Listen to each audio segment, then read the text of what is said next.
Good afternoon, and welcome to the final talk in our online Zoom speaker series, which is called Recomposing the Self.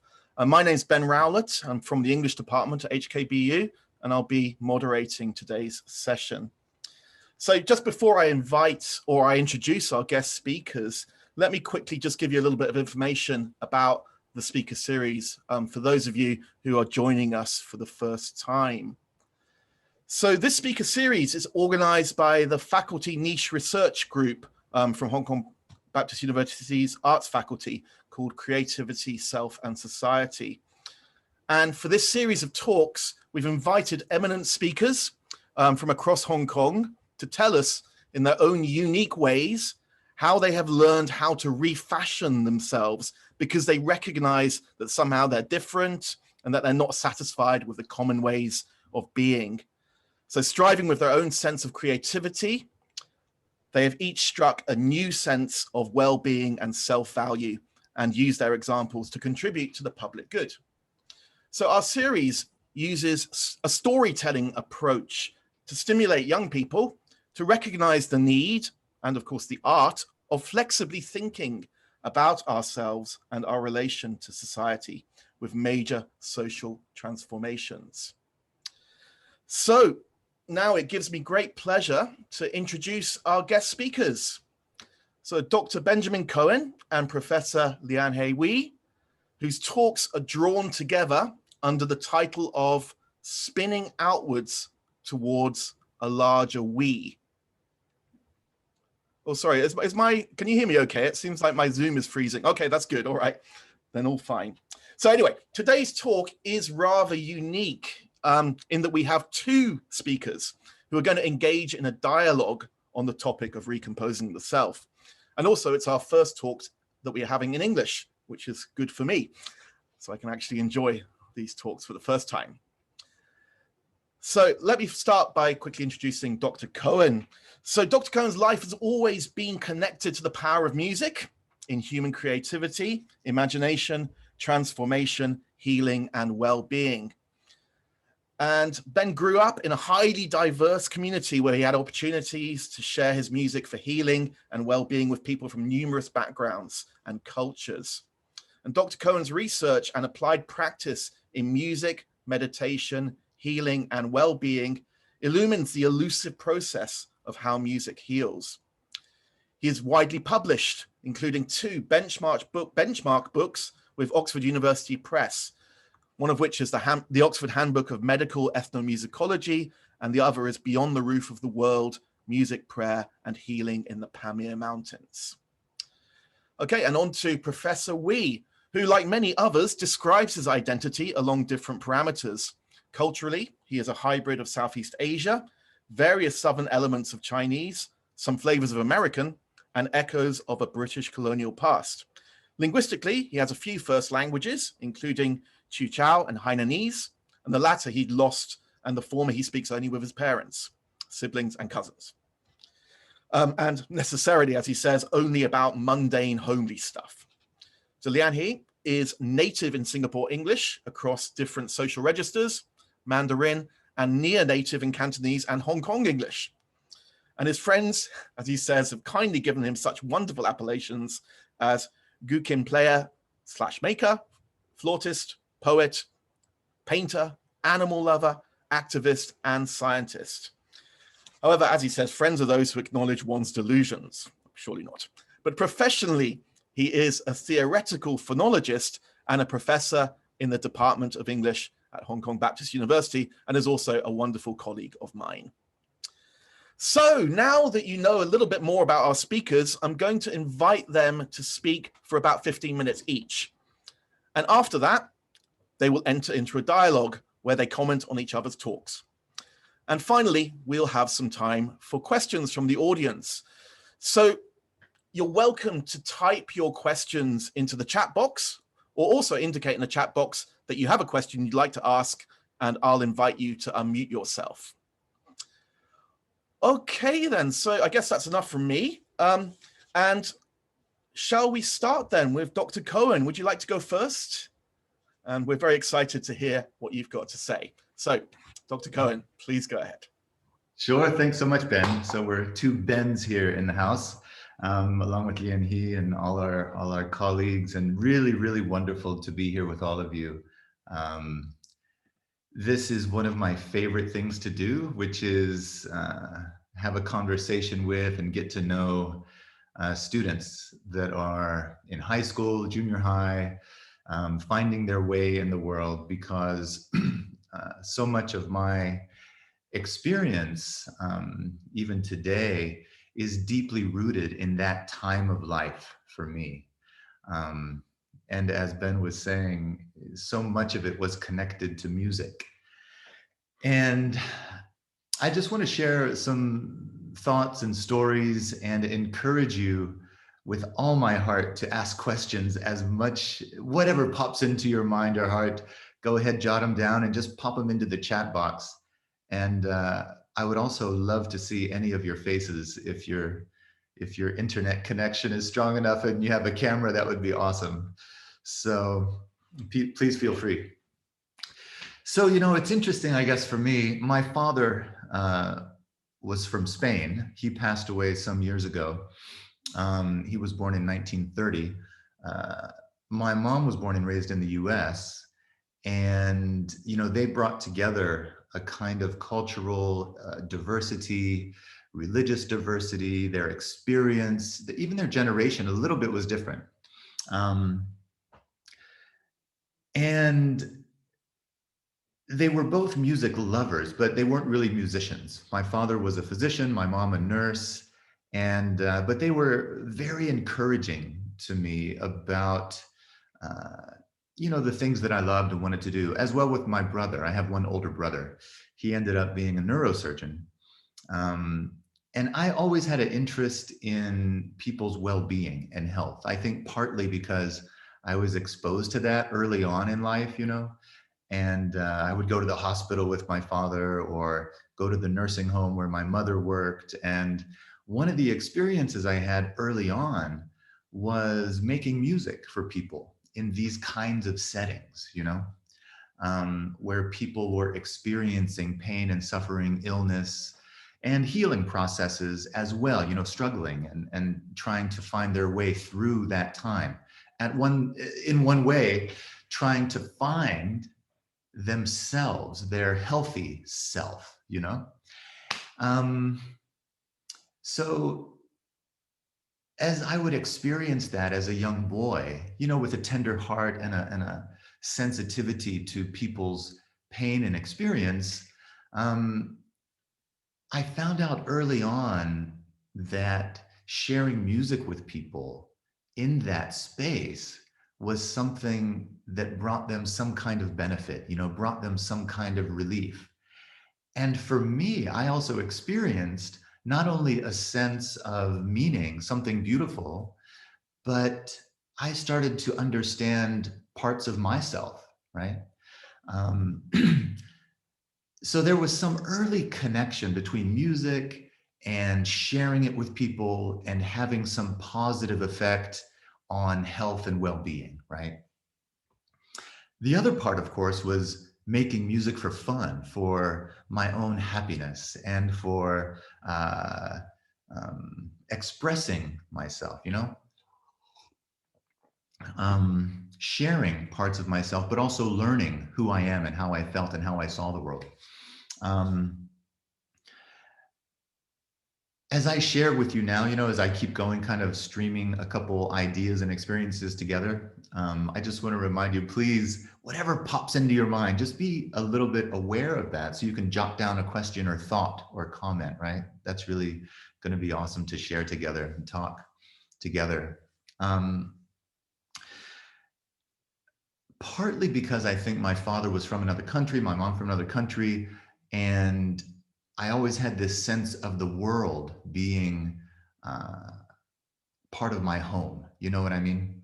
Like, yeah, I had a cultural root, I had some cultural diversity, I had a sense of my country and all of that.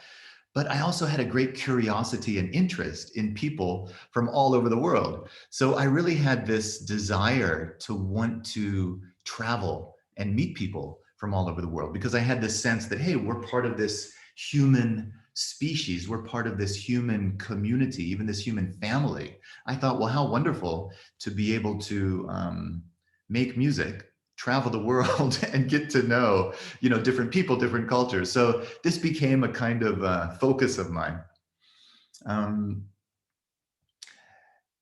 It's really been a great fortune and great experience because it's taken me to many, many different countries and even more and more different cultures. And one thing I learned about people that also helped me learn about myself was that it's true we have these big groups of culture. We could say Hong Kong culture, we could say HKBU culture, right? We could say Hong Kong culture or Chinese culture or Asian culture or this hemisphere, even world culture, right? And we have these kind of concentric circles, when you drop like a pebble in a pond that makes these circles. Those concentric circles are kind of like connections of all of these different cultures and people around the world.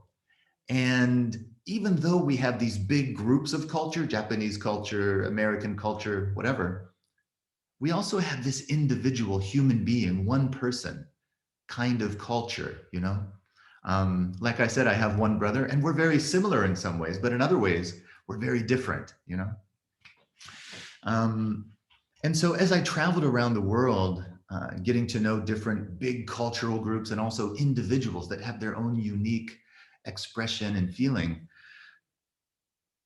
I started to really see that music was one of these things we do as human beings, not just to change our feeling, change our state, our emotion, even increase our well-being, even heal or support a healing process, not just for social connection, right?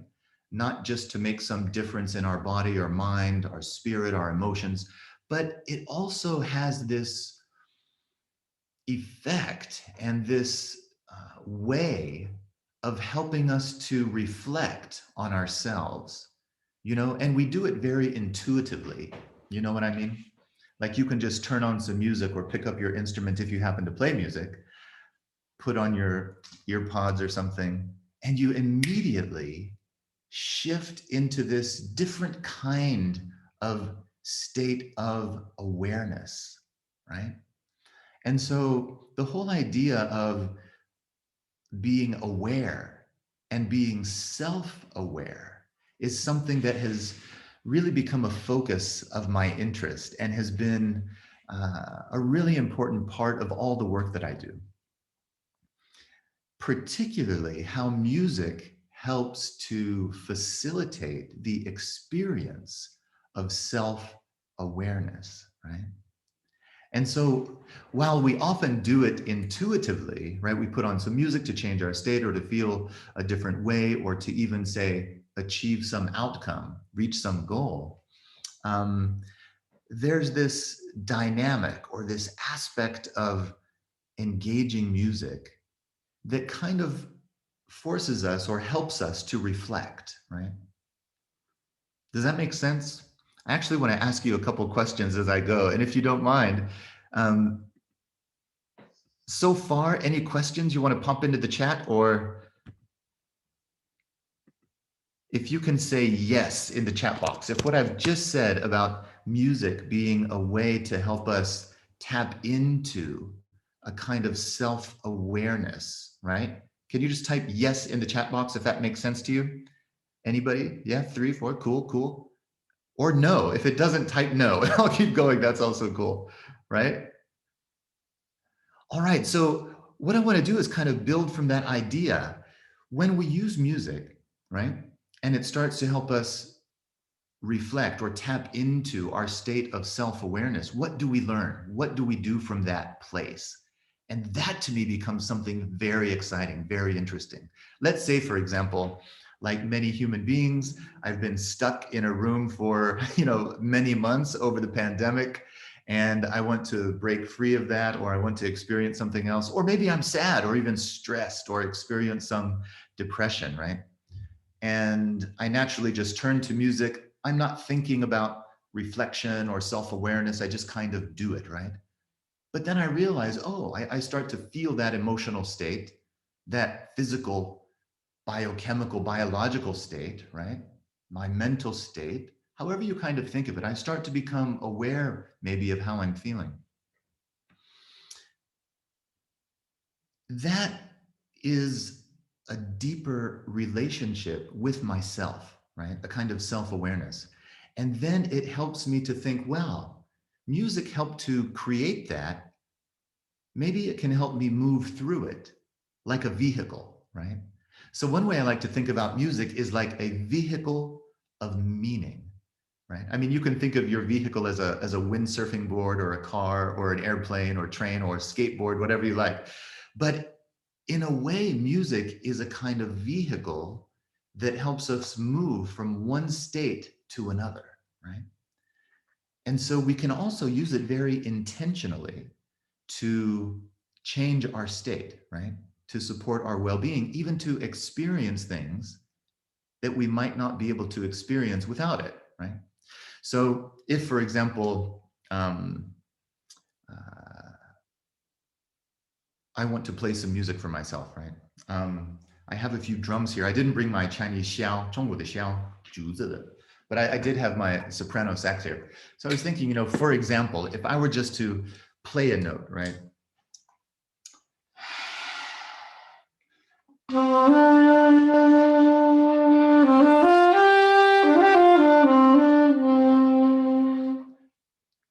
You know, so right now, just I play that. I'm not sure how it comes across on Zoom, but in my heart, in my body, in my mind, I immediately have an experience, a feeling that is different, right? And it immediately connects to, sure, my emotion, my feeling, but also my state of self-awareness, right? And then I can move into another step, right? Another moving forward in that vehicle, right?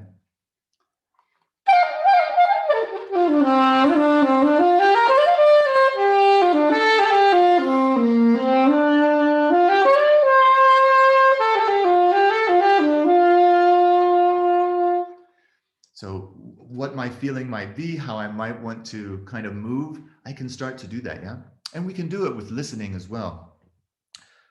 I'm checking my time. I think I have 3 minutes, maybe 2 minutes. So this whole idea, Ben. Keep going. all right, cool, just jump in anytime. This idea of music connecting to our state of awareness is very powerful, but I think full of potential. Why is that, right? Why is it potential? Why is there something there? I think because music has this way, and you might know this, you might not, of connecting with our brain in a very direct way, right?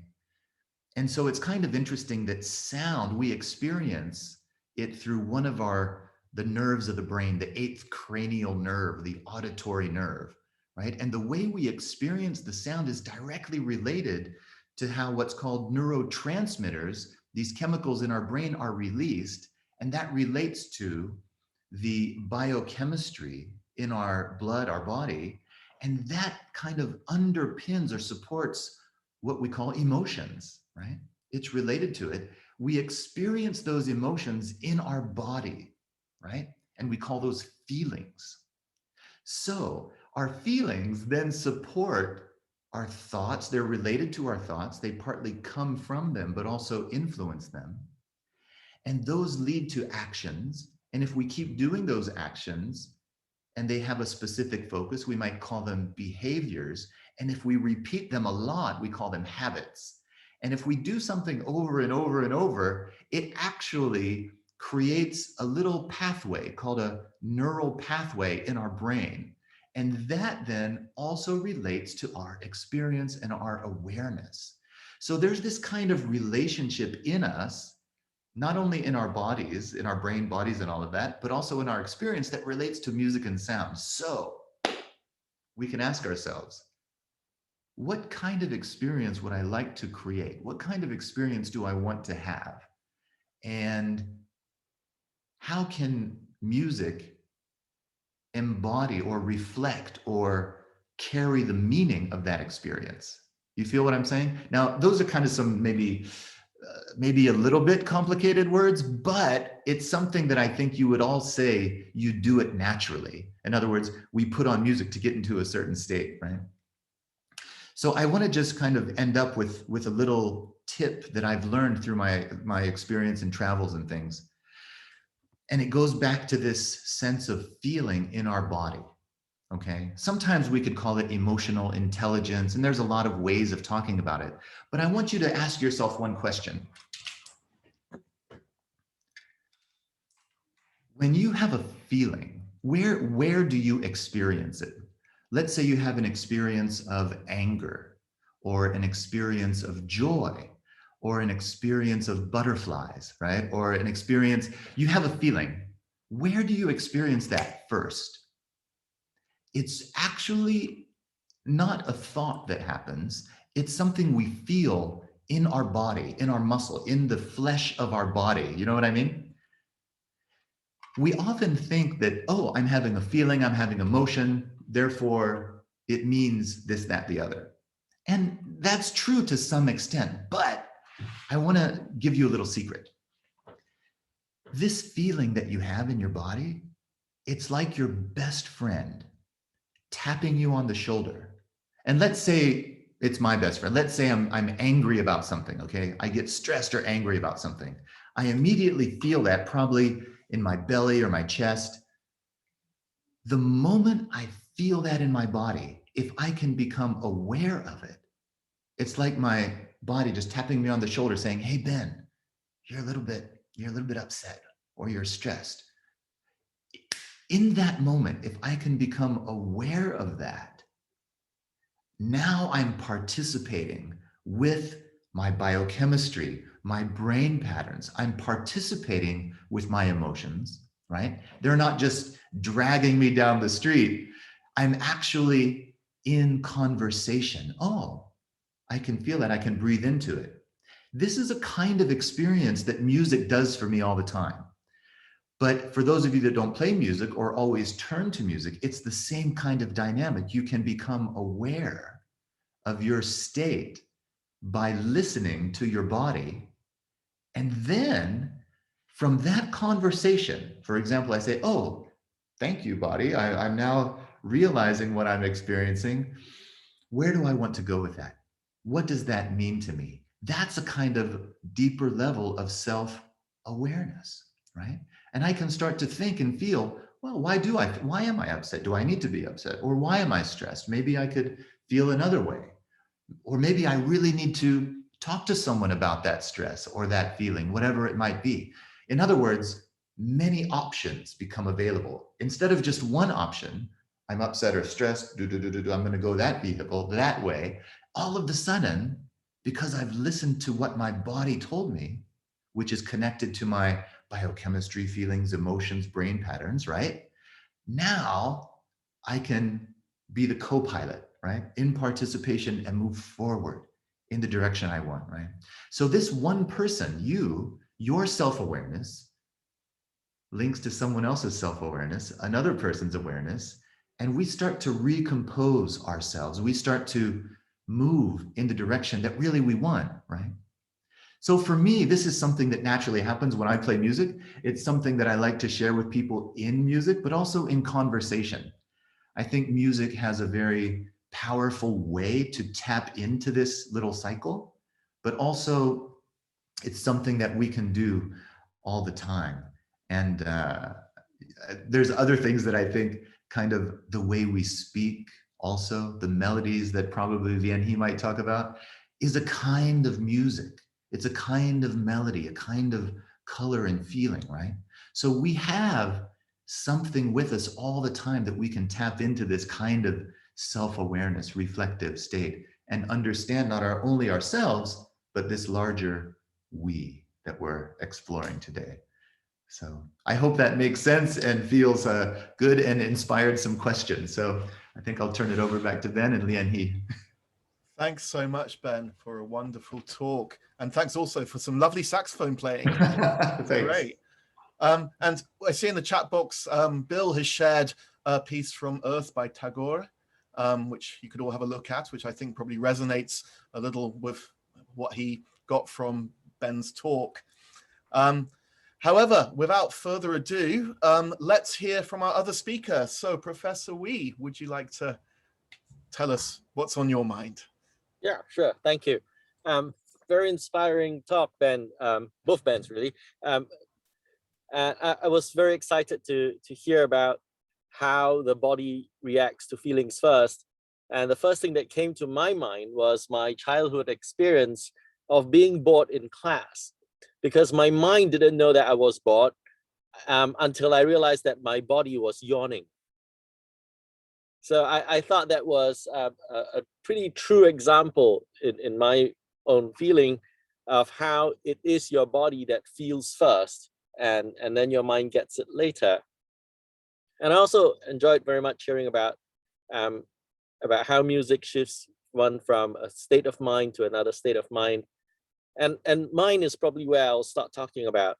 You know, maybe it's natural. After all, children do need to get to a certain age before they realize others have minds different from their own. That is, they have to have a theory of mind. That's what the technical word is, I think. My mother once challenged me to not refer to myself so much. And it was a big shock to realize how difficult it is to express oneself without the first person pronoun. It's quite a good ego check, really. Whenever I want to express myself, to ask myself if I was too concerned with me. If there were too many me's or I's in the sentence, you know, probably someone might be yawning.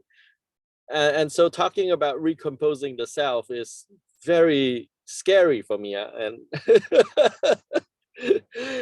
anyway, my first explicit awareness of language, which I thought is an interesting kind of self-awareness, was quite late. Perhaps up till I was 5, I didn't understand that people around me spoke different languages. And they do, they speak different languages. My parents don't have a common language, and I think that's why they don't fight so much. Anyway, they spoke different languages, everyone around me. I just thought that there were, you know, if I didn't understand what they were talking about, I just thought it was just because my parents haven't told me what it was, and it has nothing to do with languages. It was just, I didn't know. I remember I couldn't understand my kindergarten teachers and classmates, which till this day is a frustration that I kind of remember. And I thought I just hadn't caught on with things. Much later, when I was like 8, I'm sorry, slow bloomer. Much later, when I was 8, I realized it was because I didn't know the languages the people around me were using.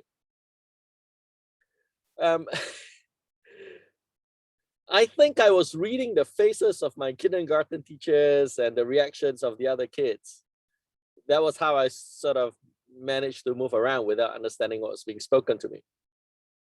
One of my kindergarten classroom memories was the teacher saying something like blah, blah, date, blah, blah, blah, blah, blah. The date was a word I remembered learning at kindergarten. That was what the teacher wrote on the top right corner of the board. I have no idea what numbers meant, but I know it was called date.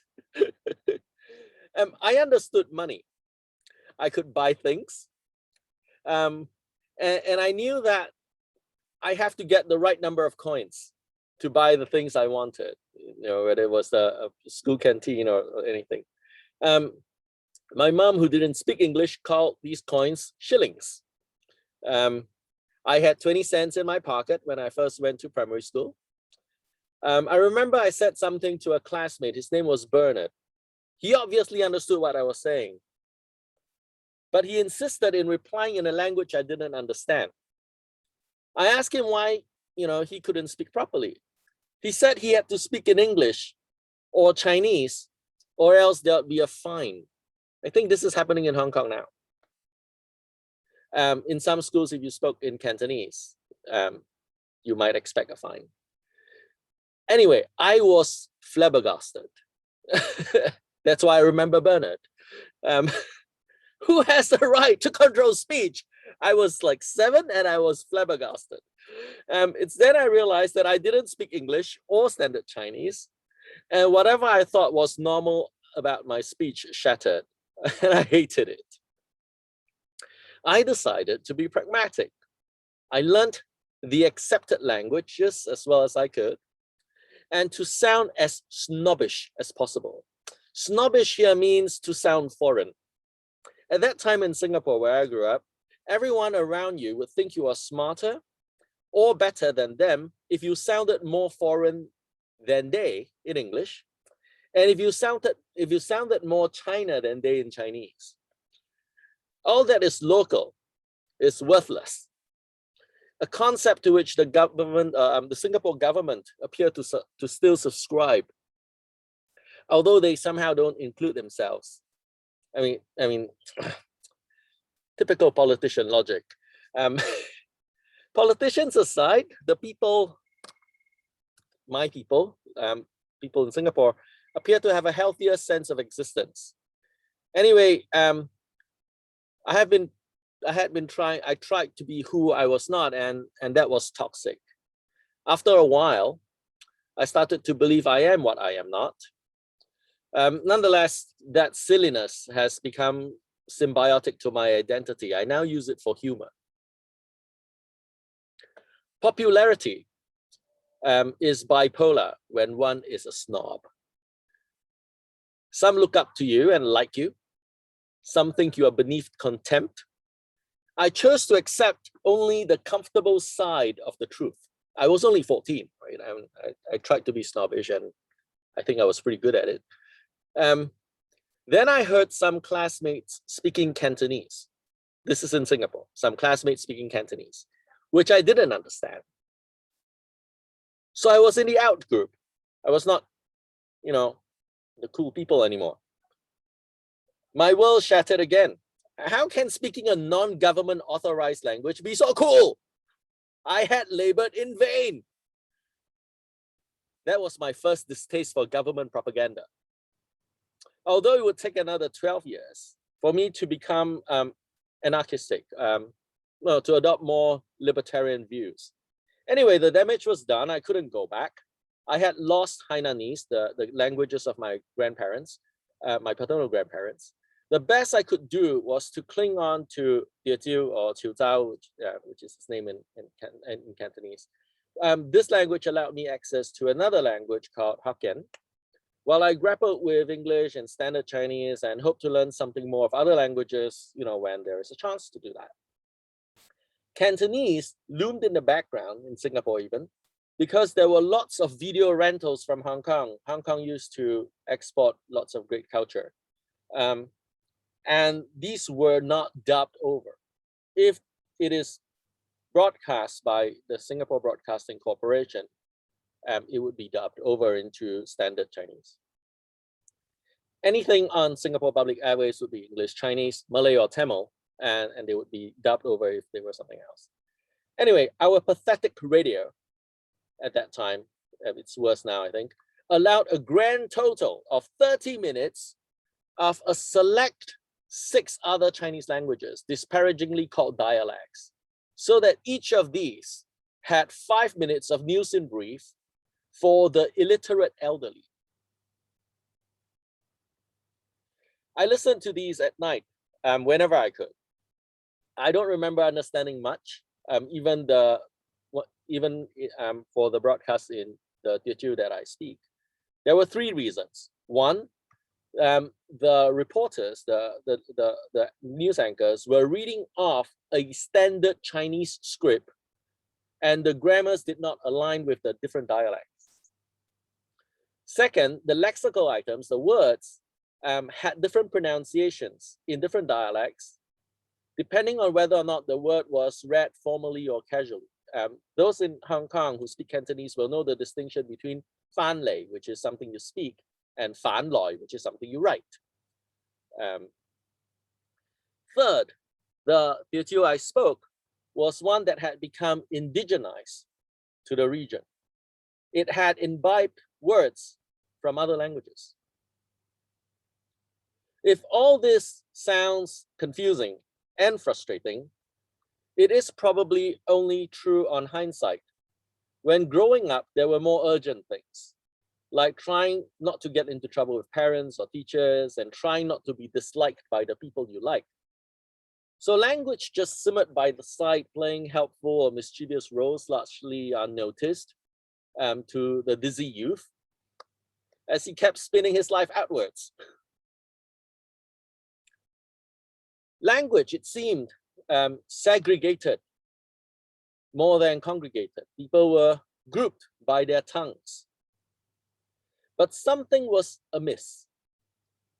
For me, the languages seem to have borrowed freely from one another, crossed from one to the other when expressions in one failed. Even better, the effect could be made to be funny. Instead of laughing at one another, I found that we could be laughing with one another. That was fun. One breakfast in a not so sunny morning in California, I was 24 and I was with a friend whose linguistic skills I admire. She wrote and spoke impeccable English and Chinese and was able to recite from memory paragraphs of the Bible in Hainan and tell jokes in Hokkien. She performed for me that breakfast a Hong Kong variety of English and a Northern Indian variety as well, as we conversed about the best burgers and about eating breakfast outdoors. She was trying to be funny, to cheer me up and to cheer me on, because I, who had never been out of Singapore, was feeling like a dog that had lost his home in the United States. Instead of laughing, I found myself awestruck. How could she do that? How did she do that? I thought I knew this person since childhood, and I didn't know that she could fake accents. By 35, I no longer cared if I sounded posh or right. I often get misidentified as coming from China, Malaysia, Hong Kong, USA, UK, wherever. Categories by language appear to work poorly on me. Perhaps language can be used for a larger we, rather than to sort people into different groups. After all, like I said, languages borrow freely from one another. In Hong Kong English, for example, we have words like shroff and nala, both from India. In English, we have words like mango and juggernaut, also from India. India creates distinctly English words like eve teasers and dacoits. In the last 2 decades, Hong Kong created words like jetso to add to earlier ones like Jardine Johnnies and astronaut. Astronaut meaning people who try to migrate to Canada, but their families are at home and things like that. Hong Kong Cantonese is full of English words that we may no longer consider borrowed. I know this is being recorded, but this is academic. So pok guy, for example, from poor guy, that then now takes on vulgar connotations. Lolap from rob, mun from money. Technical terms like gai ying, I don't know if you know this. Gai ying, have you heard this? Unless you're in tailoring, gai ying are cufflinks. YC, a term used by people in carpentry and other kinds of lacquering work, is waste, cotton shreds that are waste materials from textile mills. So you can buy them at hardware stores. So many others. I also found out that the Qiuzhou people in Qiuzhou, China, borrowed the Qiuzhou words from Malaya, which is, let me give you the example I have in mind. There's a type of cookie that the Qiuzhou people in Qiuzhou, China, called roti. And it's a cookie, okay, that was imported from Malaya when the Qiuzhou diaspora made home visits back to Qiuzhou. Now, the cookie in the Malayan region is called roti piang, where piang is a southern Min word for biscuit. Roti is a transliteration from the Indian word roti. This is obvious. In this case, what happened is this term came from India to Southeast Asia following the British colonizing forces, became adapted by the Chinese diaspora, applied to a British way of making tea biscuits, and then readapted to local taste. If you don't know what local taste is like for British tea biscuits, try Garden biscuits in Hong Kong or Kong Guan biscuits in Singapore. or just come to my office. I still have some garden that can never be finished. People in Hong Kong knows that if you buy a tin of garden biscuits, for some reason, they just cannot be finished.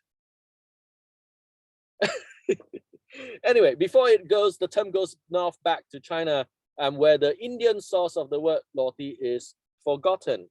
Let me show you what this cookie looks like. See? I can't seem to share screen.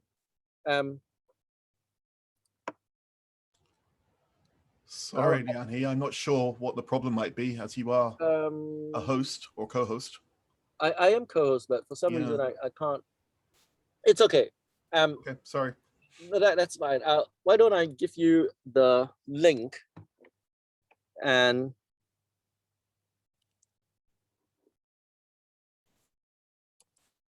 if you click on it, you will see lots of pictures of this cookie, which the Cantonese people in Hong Kong call Tou Ji Bang.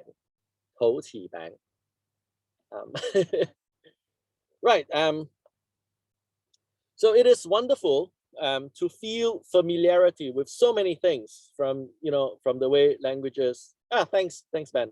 It's so as I was saying, it's wonderful to feel familiarity with so many things when the discovery of the self is also through the discovery of the others in and with us, as I tried to show with these examples of words and language. There is a pleasantly uncanny sense of homeliness wherever one looks when you do that.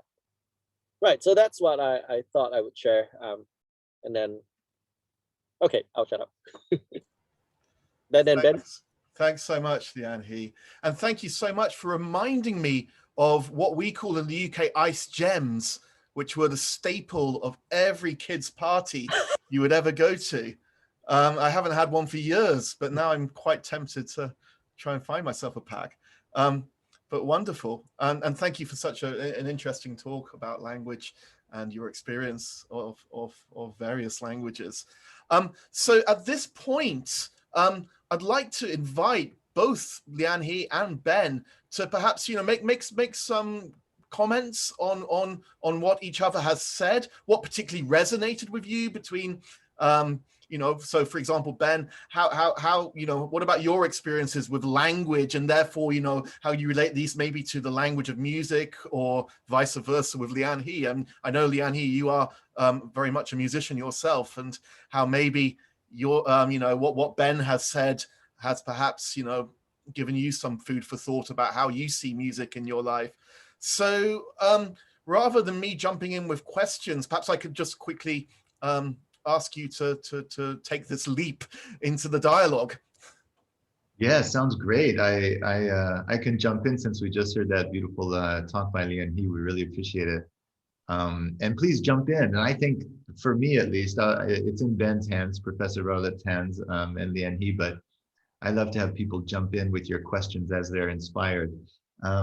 Yeah, it's such a fascinating thing how language obviously is a vehicle of meaning, but how it's spoken and how we feel about it and how we actually put sound into it, I remember a funny thing when I first went to China in Shenyang, Dongbei, in like 96. I didn't speak any Mandarin at all.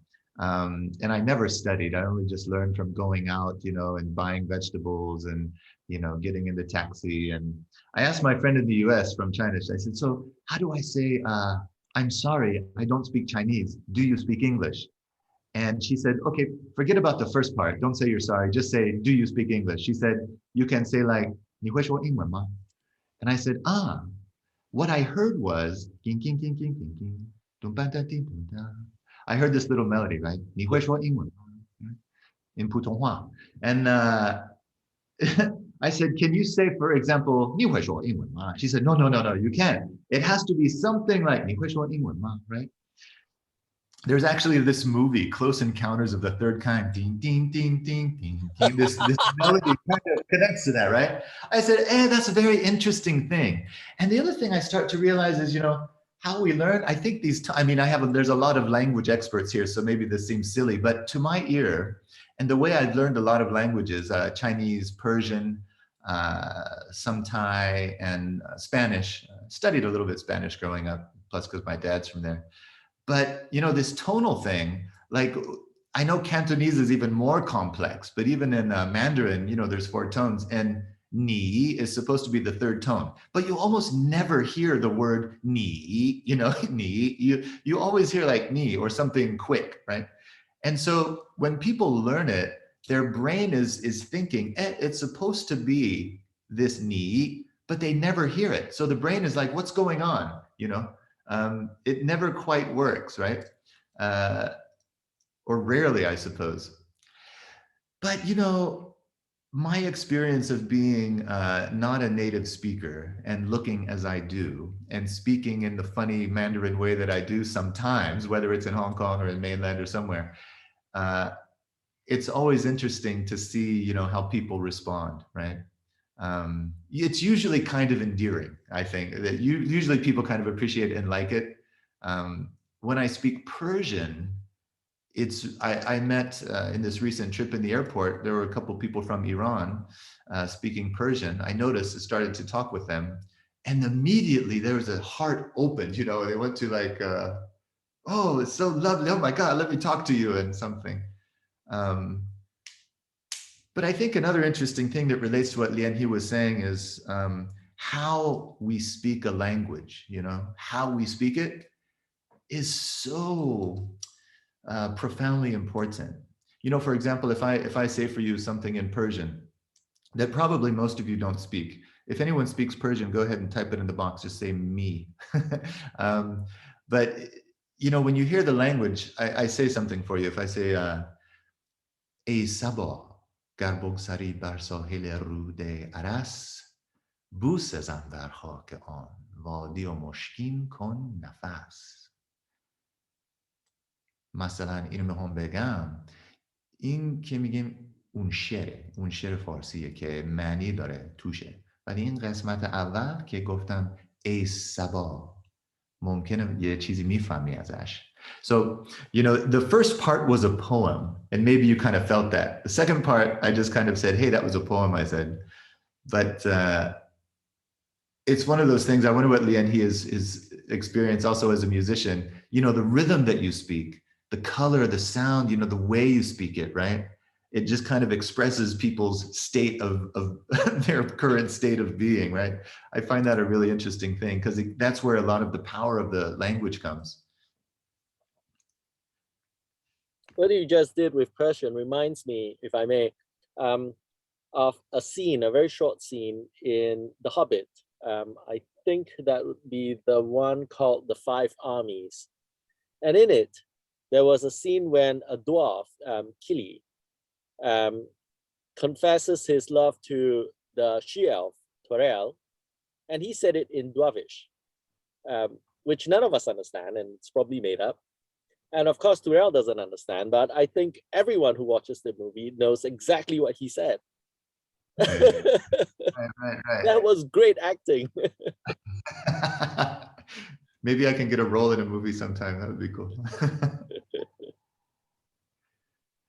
You know, the other thing you mentioned about, what was at the beginning about yawning? You had that you would. Oh, yes, the body feels first was your point, and I was supporting it with how boredom, which is an emotion or feeling of sorts, is often first reacted through the body. Let's say yawning, and then suddenly you realize that you're bored because you saw that you're yawning. Yeah, you know, it made me think that we often start speaking without thinking. And there's a beauty and importance to that for sure. But there's also a beauty and importance of thinking about the kind of energy or emotion, the kind of outcome I want to achieve vis-a-vis not just the words, but those musical qualities, the rhythm, the tone, the intonation of the words, because we do it very naturally, right? So if we're upset, our voice might go up higher and we might speak a little more fast and we might, you know, express ourselves in a particular way. But we can also use our language, you know, as a way of understanding the state that we're in, you know, just by paying attention to it, just like the body, paying attention to it. And then also with other people. And I found it really powerful with kids, you know, with children from youngest age, when a lot of times people don't speak to them in actual coherent sentences, more like, you know, googly boogly chichi wa wa na na, you know, whatever kind of thing. Oh, you're cute. I mean, that's fun and nice too. But also when you speak to a child that's even pre-language, you know,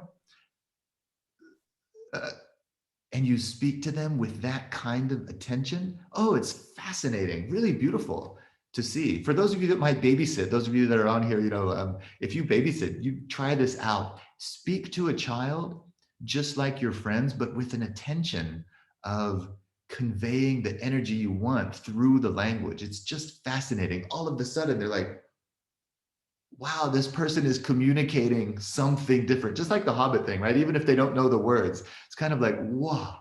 And there's this other level of kind of heart connection, which is really, really cool experience, I think. One could also try this with animals. Yeah. So talk to a cat or a dog. You'll be surprised how intensely they seem to understand you, especially when they are in distress. So in my limited experience with rescue work of animals, sometimes you see an animal in distress, and it could be dangerous because an animal who is frustrated or scared might react in self-defense. And sometimes they're just so scared. Children hug you when they are frightened. The best thing a dog could do that looks like hugging is to hold you with their mouth. And that is interpreted by humans as biting. But you can feel the difference between the bite that they wish to deliver, and they can also understand you when you talk to them with the right tone of voice. It works with animals, cats, birds. I've tried even. I haven't tried other animals. Sometimes it doesn't work with certain humans. We call them stubborn ones. I think we've all had that experience. It looks like there's a question for you, LIAN-HEE, in the chat box. Oh, okay. Let me read it. It says, language contributes to constructing one's identity. When one speaks more than one language, would there be a ranking in terms of their share in contributing one's identity, or are they simply all together to compose the self? I really don't know. I mean, it's possible to talk about one's subjective experience. I mean, all of us in this room, those whom I know are all at least bi or multilingual. I don't know of anyone monolingual in this room. And I suspect that all of us would probably have slightly different experiences with our many different languages. Even among us, if there is, I think even among monolinguals, they would realize that they speak differently for different purposes. And whether or not you call them the same language with different registers, or are they really different languages, is something to think about. So I suspect that maybe the way these languages come together to give someone an identity might be subjectively different for every different individual. And of course, there are also people who choose not to put so much of their identity on language. There are people who express themselves or see themselves better through their painting.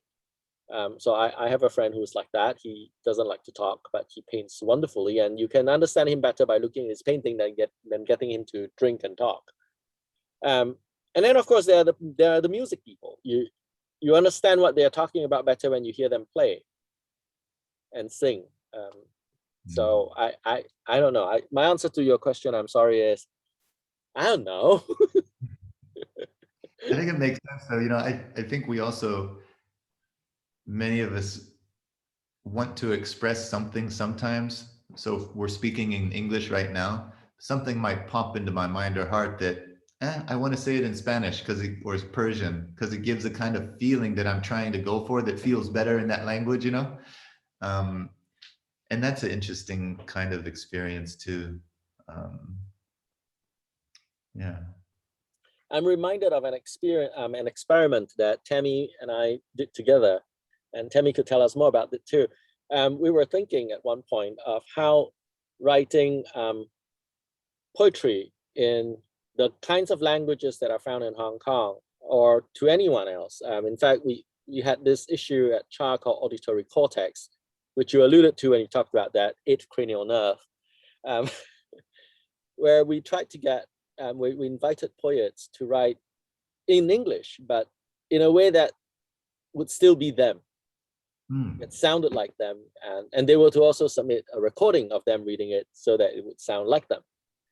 I thought it was a lot of fun. I don't know if Tammy might have something to say about it.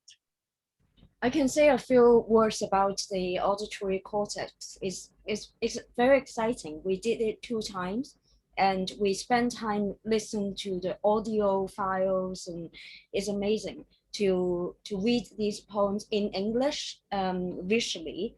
But if you read them out aloud, they actually sound they evoke the cultures and the linguistic backgrounds of the writers. We should do that again. Okay, I certainly felt a lot more moved reading, hearing them read than reading them write. Yeah.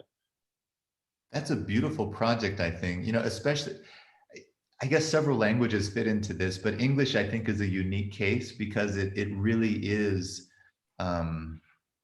either a shared first language or close first, but an important language to so many people around the world that often people in the US don't realize, right? Or perhaps in the UK as well, but you know, I remember a case when someone from Nigeria was going for their citizenship in the US, and they had to go through a test, and they're like, you know, this is one of our national languages. This is a language. Or if they're from India or somewhere else, right? And as a musician, and maybe just who I am, there's something so beautiful about hearing people speak, you know, one language from all over the, so like speaking English, for example, with all of these different levels of sound and color and meaning from their own experience, you know? And I think this idea of doing it in poetry is just a beautiful idea. I would love to hear that, hear those, you know? Yeah, me too. I just want to draw your attention to something that Bill has put in the chat box, and it's this idea of translanguaging, which is that we shouldn't think of languages as separate systems at all, but actually just as these resources that we draw on in our, you know, various communications, and which mingle together in our minds. So rather than thinking like I'm speaking English or I'm speaking Persian or whatever. So I wonder how you feel. Do you think we should talk about languages as separate systems? That depends on what we're trying to do, doesn't it? If I were trying to make, I don't know, Google Translate work or figure out the syntax of something, then there might be some need to think of them in terms of separate systems. There might be, I'm not saying there has to be, but I like what Bill has said, and I think it extends further. See, even when we talk, we often make non-linguistic noises, and we draw upon that resource to express how we feel or what we want to talk about. We say things like, I know we whistle, so I can't whistle, but you might whistle and say, wow, that was beautiful, and you might say phew, or you might yell ah, and all these things come in, right? And or you might have you done these things like John, where are you? You know, and you sort of sing your speech, and you find that across cultures, right? So in that sense, I think if we are thinking of resources that we use and mingle in our minds in order to communicate, to carry our culture, to express our identities, that's going to extend beyond language. Yeah. But then if we are trying to study the modularity of mind, assuming there is such a thing, then maybe the study of music and its structures and language and its structures, yodeling and its structures, oogling and its structures might be separated. I like the idea of, oh, sorry, Ben, you go first. Go on. No, go on. No, I was just saying I like the idea of studying yodeling and its structures. I think this is a whole new niche research area there. Ben, sorry, yes, please. No, it's kind of sweet though. You were jumping off that is sometimes think we ought to sing to each other rather than speak to each other. You know, it would cause us to go deeper into some other level of what we're actually going for, the purpose of our communication. But I love this idea of the, what was it, translanguaging? I went to a Thai restaurant the other day, and you know, there's one of these sounds in Thai, which is quite common, which is "Oi," you know, when something happens, "Oi," you know, and so someone dropped a dish, and these two ladies, and there was like "Oi," and then I from far, I went "Oi," and they're like, "Oh, it was a nice moment of connection." But it's an interesting thing, like India is an interesting case, right? Mixing Hindi and English quite freely, or people that are, you know, perfectly bilingual often. I kind of do that sometimes. And I remember at one point I was visiting, I hadn't spoken Spanish for a long time, and I had been speaking Persian quite a lot every day. And I think it was a trip to Mexico, and I was in the market, you know, trying to ask a question in Spanish and trying to get back into my fluency little, you know, with Spanish. And then I would just start speaking in Persian without realizing it. And it was hilarious. And then, you know, like my daughter, she said, Dad, that's not Spanish. You know, it was also problematic because rhythmically they go together quite well. So it kind of feels good, you know. But I like that idea of translanguaging. I think it'll probably grow as we interact more, right? And we become familiar with just little phrases that are common that, you know, now baba. Like if I told anyone here, now baba, you probably think it means like, no man, no something, right? I think it'll probably increase, but also we'll never lose that, I think, kind of coherent, you know, language interest and focus, yeah. It might take a little time for language policies to catch up. 100%. I think so, yes. I think all policy takes long to catch up to what's happening. Always 10 steps behind. Yeah, so thank you very much, both of you, for this really rich dialogue that we're seeing emerging from your talks. And can I encourage, we've still got a good 20-25 minutes to go, so please everybody who's here, feel free to join the discussion, and we welcome more of your questions in the chat box, or just speak out, you know, use your language to tell us what's on your mind, and ask anything you'd like from our speakers. Actually, I had a question which is kind of slightly, well, actually quite a lot unrelated to what we've been talking about in terms of language and music. But I just wanted to kind of like, you know, I'm thinking about the title of your talk, which is about spinning outwards, and also like the kind of various travels and encounters that you've related, which speak of movement, of kind of kinesis, mobility. So I'm just wondering, and since we're all very much in place now because our movements are curtailed by the pandemic, and what do you get out of the opposite, you know, like from the stillness or the staying in place? I mean, do you find it frustrating, or have you kind of found new ways to recompose yourselves in the light of these restrictions that we're now all under? Maybe I could react quickly. Sure. For some reason, what you said, Ben,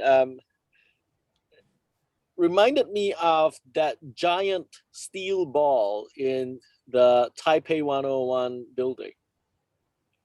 Okay, interesting. The trick, I'm sure we all know that the steel ball is there to stabilize the building from earthquakes that Taipei often has, and it works by sort of like, instead of the building moving, then it's just this ball moving, right? It's just transferring the tremor, and I felt that this pandemic, this curtailing of our movements, had been like that. We're stopped outside, but then we are moving inside. A lot of people found that they could stay indoors to make food. Many have procured food for the first time in their lives, as in like procured uncooked food. People started writing poetry, picking up lots of other things that they used to have to look outside to find the excitement for. That's my observation of other people. I have often not been very active, so I didn't feel very much about being locked in. I don't move much anyway. So Great, thanks LIAN-HEE. Ben, how about you? Really important question. I would love to hear from any of the students that are here, because one of the things I've been kind of involved with, and all of us, I think, to some degree, either personally feeling the stress or the difficulties of that, but a lot of students, especially at that age, and like I think it's a very human thing, but I do think there is something special about primary, secondary school age, young college student age, that connection with other human beings being totally cut off, even for a period of time, is something that is just, it's something we need to talk about and figure ways, through it. And even now, even though it seems to have relaxed in some parts of the world, it's still an up and down kind of volatile situation for many. And for all of us, it's really out of our hands, it's just kind of policies coming down, and here we are, have to deal with it. I remember calling up the hotline in Hong Kong when my favorite park was all plastic, closed up. No, and I said, hey, and I kind of said, hey, I work in health and wellness and stuff, and this is an important piece I hope you're including, which is a healthy immune system, is really important, and exercise and being outside is a big part of that, as is, nutrition and diet and so forth. And I noticed a few weeks later, they started to undo it, even though the pandemic kind of stayed the same. But I would love to hear, from any of the students, if they have questions about it, how they've kind of dealt with it, moved through it. Music has been one of those things I think that we intuitively turn to. But it's kind of a double-edged sword, I think, for a lot of younger folks, because sometimes that power of music to help us dive into, either naturally or with intent, into our state of mind and being, if the meaning that vehicle is carrying, right? If that meaning of the music is carrying a kind of more stressed or more depressed message, or kind of dark and kind of message, well, then it's not going to be supportive of our well-being. It's going to actually facilitate that movement of stress to anxiety to depression behavior, blah blah. So it's a powerful thing. It's just like an energy, so it needs to be understood and utilized. For me, I've turned to that, and used that a lot.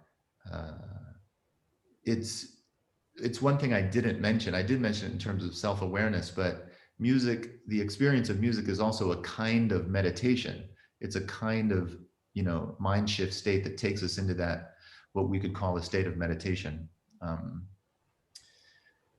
Yeah, so I think it's a great topic for discussion and action. Any questions out there? If I could, please do.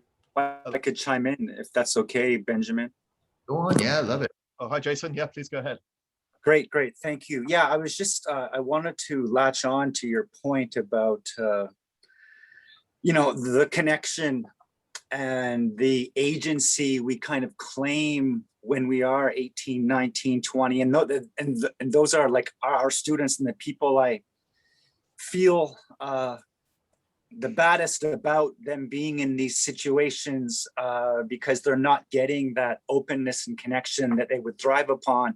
I think especially about some of our students, like I've ethnic minority students who really find the university experience in Hong Kong super important, because they're finally not being monitored by family members. I mean, you can, if you're a young ethnically Pakistani woman, you can go to university and not come home early because you can say you're doing work on a group project. Maybe you're not, maybe you're on your first date or something, and that has been closed off to you.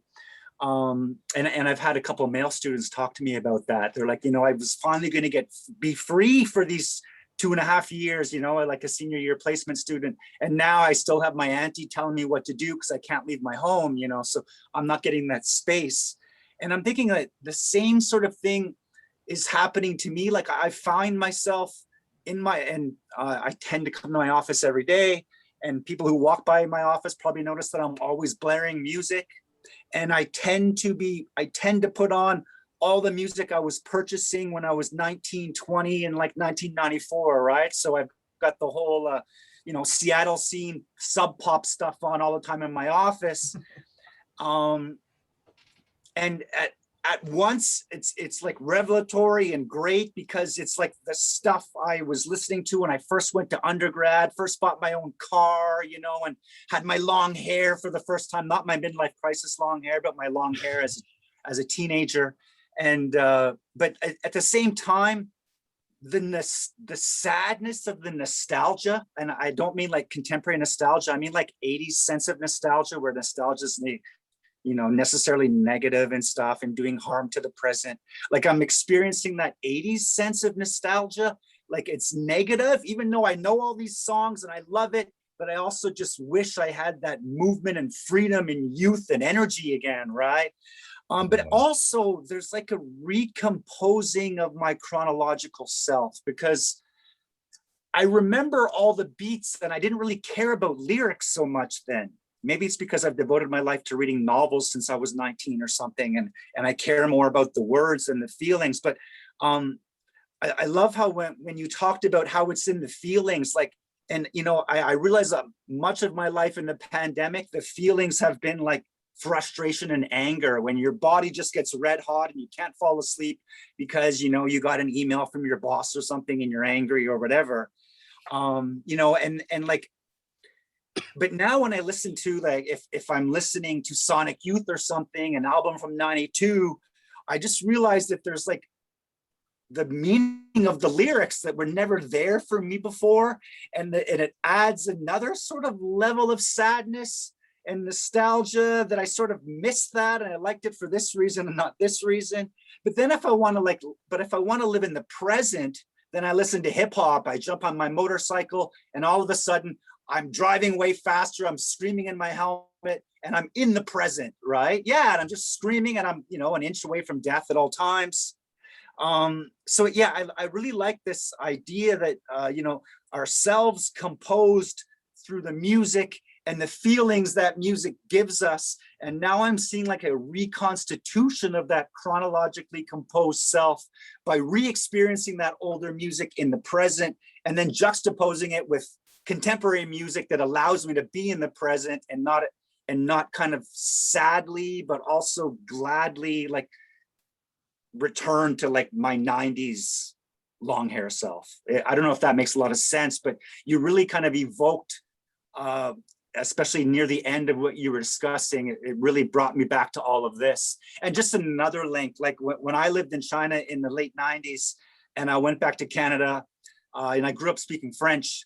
And I moved to Montreal to do my PhD. And I hadn't spoken French in so long that when people spoke to me in French, I would reply in Mandarin. I was like, what am I doing? And it still happens to me now if I go to parties and stuff, because I have French and I have Spanish and English, and I can't do three languages. I get mixed up. Two is okay, but as soon as you're mixing three, you start to really code switch without even being aware of the fact that you're code switching, which leads to like this weird kind of frustration. And one final thing, I like too how when you learn language at different ages, you use that language otherwise or differently. Like, because I learned French at a very young age and I used to stutter when I was a kid, I still stutter in French. But I didn't learn Spanish until my early 30s living in Colombia. And my Spanish is much more like my adult English. However, when I go into French, I'm still like my 12-year-old self, which is really interesting. So that's all I wanted to share. Thank you. Wow, thanks, man. 100% makes sense on all levels and all points. I think there's a lot there to reflect on, and for the kids to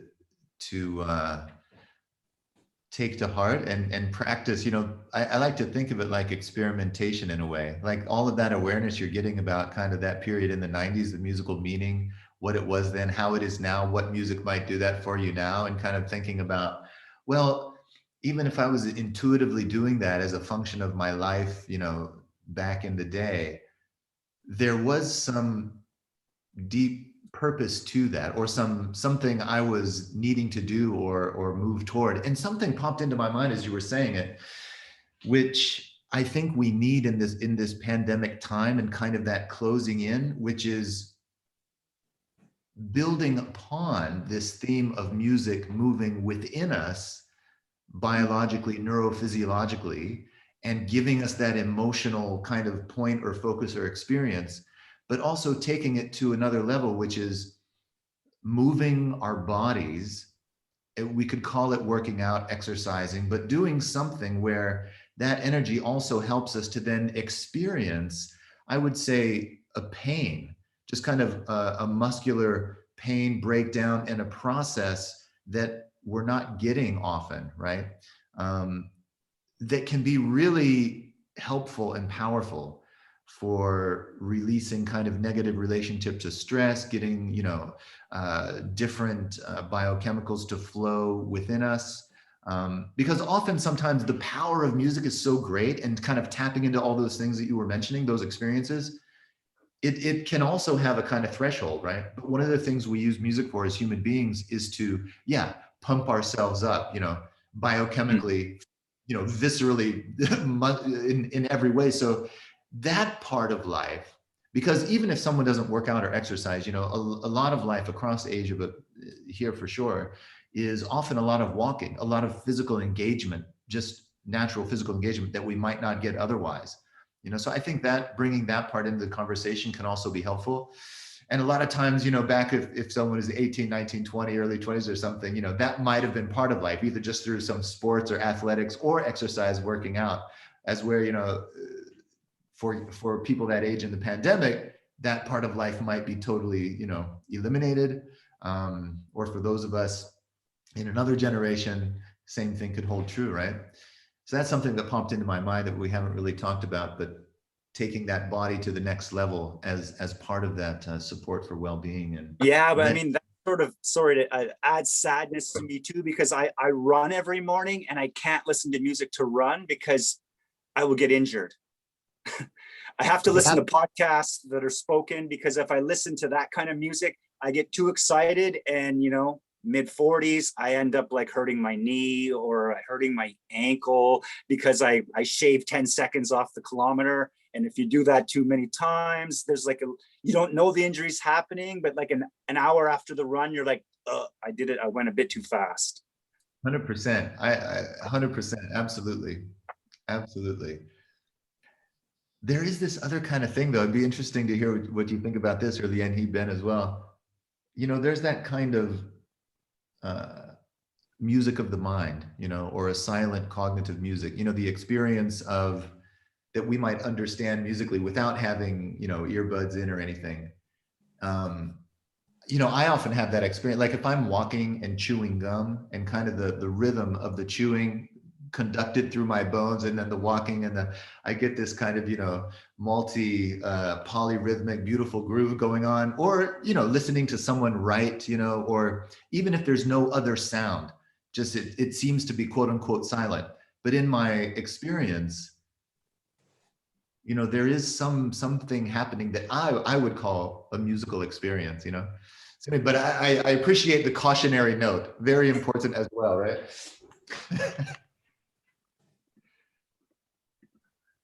Thanks so much, Jason. Yeah, thank you. Thank you. As I see, we're coming into the final 10 minutes of our allotted time. So I would still urge you to get your questions in while you can. You know, the final 10 minutes. We look forward to anything you'd like to add or to say. But just while we're waiting for people to maybe make that final decision to ask, I'm going to ask just a slightly more prosaic question. It's just got me thinking. I mean, and it's you know, it's maybe one of the most difficult questions you ever have to answer. But you know, what do you have a favorite piece of music? Is there some music that you always go back to, and you know, and why?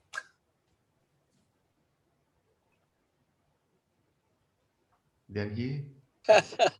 Sorry, I said it probably isn't the most difficult Yeah, question. it is I'm difficult. not sure I could answer that myself, but I want to know. The thing, it's probably whatever was the current earworm. And I guess many of us have so many different stages of appreciating music or literature or anything else that touches our lives. And at that time, that piece, that music might have been terribly important. And then it might become important later as nostalgia, recollection, memory, healings from the past. And then there are all these things that are happening right now. And there is music in my mind right now. And that's because it's the current earworm. It could be something you heard, something you like, something you are practicing, something you are thinking or composing. So yeah, if I could answer that with a variable, then it would be the current earworm. Okay. Thanks, Andy. Ben, anything that's that's kind of stayed with you through thick and thin, and something you always turn on when you're in a particular mood or in a particular place where you want to? It changes so much in that kind of frame, and similar to what Jason was saying, as time goes on, the same music can have such a different meaning, or feeling. So for me, even though there are some pieces that were incredibly profound and important, like there was a period of time where I would fall asleep listening to this particular music of John Coltrane, and I would wake up with it still playing. I would get up, I would start practicing my saxophone, I would go to a rehearsal, have lunch maybe, and then we would do the gig, and then we would play afterwards and play all, through the night. It was just like a constant state of making music. But really for me, I would say the favorite thing is not really a piece of music, but it's an experience, a state that when it happens, and it really happens when I play music, is really kind of the ultimate favorite, thing that I would say. And it's a very personal thing. And it could be musically expressed very different. It could be a very, what you might think of meditative, chilled out kind of bamboo flute kind of thing, or like a Lower East Side, New York City, really extreme improvised free music that a person might not like to listen to maybe.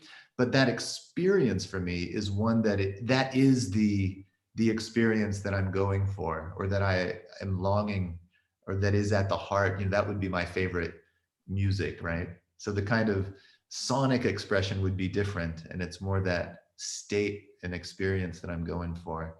And I think that's the thing that, when I think about our students here, whether they're in the Department of Music or something else, that's kind of the state that I often think about as the important state to experience, whether, that is important for us as human beings. Oh, lovely. Thanks, Ben. And we have a question in the chat box. I'm sorry, I can't read your name. My languages is not developed to learning Chinese yet. But it's when we are somehow in doubt and feel uncertain regarding our own identities in these challenging times, would you have any helpful suggestions? So maybe this might be a nice place to kind of like round off our discussion. What do you suggest we do? What works for you? What might work for us? I don't know what works for other people, but here's what works for me. And I think I have a lot of these crises. Given that I often have to try not to use I. Grab a few friends, do something that is indulgent. In my case, beer drinking. And I thought that often helps. I think you kindly read when you kindly introduced me just now, Ben Roulette, you said that that friends are people who support your delusions. You said that, not me. Yeah, I said that, but you read it out for me. Thank you. So that would be my solution. Get friends. Give yourself an opportunity to be delusory. And I guess I could find myself a little bit there. You know, I thank you for the question. I think it's a really important question that we all come to at different times, you know. And you know the phrase, it begs the question, you know, it means like, oh, here's a question. It makes me ask myself another question, you know what I mean? And I think a good way to think about it is doubt and feel uncertain regarding our own identities. You know, this kind of conversation with yourself is really important and can be helpful. And you think about, oh, I have this idea about myself, my identity. What might that be, right? Let's say I use myself as an example. Okay, my father from Spain, my mother from the US. She has a Seneca Indian and Welsh background, and my father was a Sephardic Jew from Valencia, and a kind of interesting thing. And I was born in the US, raised there, and identity has many factors, right? Many aspects. I'm this, I'm that, I'm the culture, orientation about this, feeling, all of it, right? So whatever you're thinking about, it's interesting to think about where does that come from for me? Why do I feel that? Why do I think that way? Is it mom, dad, culture? You know, is it all of these concentric circles outside of me, even if I'm part of them, you know? And where do I stop answering that question? So for example, if we take the part of identity, let's say we take what we call ethnic identity, right? And we use, oh, I'm Japanese, I'm Chinese, I'm a Hong Konger, I'm a English, I'm whatever, you know, fill in the blank. Okay, why do you think that? Or how about a color, right? How a color, these funny things we've developed as human beings, identifying each other by color. Some people really believe that, and there's truth to that, sure. So I think kind of race and ethnicity is a good kind of way to think about this, which is we usually link that to our parents and their parents, right? And where they're from, where they grew up, and blah, blah, blah, and what they look like. Socially, those things are very true, right? We have these categories. But if we take the idea, say, of a racial category, it's actually based on a false notion, right? So it's a kind of complex issue because socially those categories are true, but in terms of the human species, there's only one human race, right? So the history of that is quite interesting. So if I use that as an example and I say, well, where do I stop asking the question, what is my identity? Do I stop with my mom and dad, grandparents, great-grandparents? Do I go back 100 years? How about 200 years? My family tree, right? What if I go back 500 years? How's my family going to be looking? What if I go back 1,000 years, 2,000, 10,000 years? What if I go back and I keep going back, right? Where do I stop identifying myself with that particular track of thinking, you know? I like to stop with my, I don't know, 3 generations maybe, right? Why is that, right? So I think starting to ask that question and then really going into it. Now, I'm not sure what part of identity you're interested in because it'll kind of give a little bit different feeling maybe, and different ways of thinking about it. So I think kind of in a nutshell, if we look at kind of ethnic identity, there's a beauty to, you know, I remember going to China, some of my students would say, I want to go outside and learn and get my degree and come back because I love my China and I want to come back and do things in China. And I've heard that from Hong Kongers too, and it's a beautiful sentiment. So I don't want to detract from any kind of, you know, sane and beautiful love for, you know, one's close history. But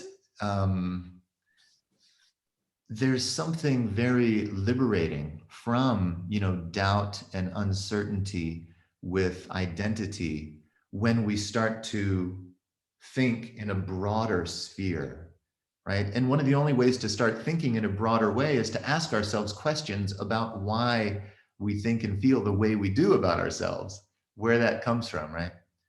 So sorry for the long-winded kind of journey, and maybe not too clear, but I hope that makes sense. Maybe if any of that makes Thank sense you. or doesn't. Yeah, thank you for your answers. That makes sense. Thank Cool. you. And I'm drinking beer now, so. All right, cool. Thank you. Thank you. Yeah, I guess beer helps us ask the questions about that too, right? Great. Well, wonderful thoughts to, I think, probably bring us to a natural close, whether it's natural, I don't know. There's so much more that we can discuss, and I'm sure that we would like to discuss. Oh, and thank you. Sorry, Lisa, I just see that you have added some thoughts to this thinking around identity and how we are, able to think about ways in which we can deal with what's going on around us. So can I then take this opportunity to give many, many, many thanks to both of our speakers today, from Dr. Koen and Professor Wee, and please give them a big round of applause.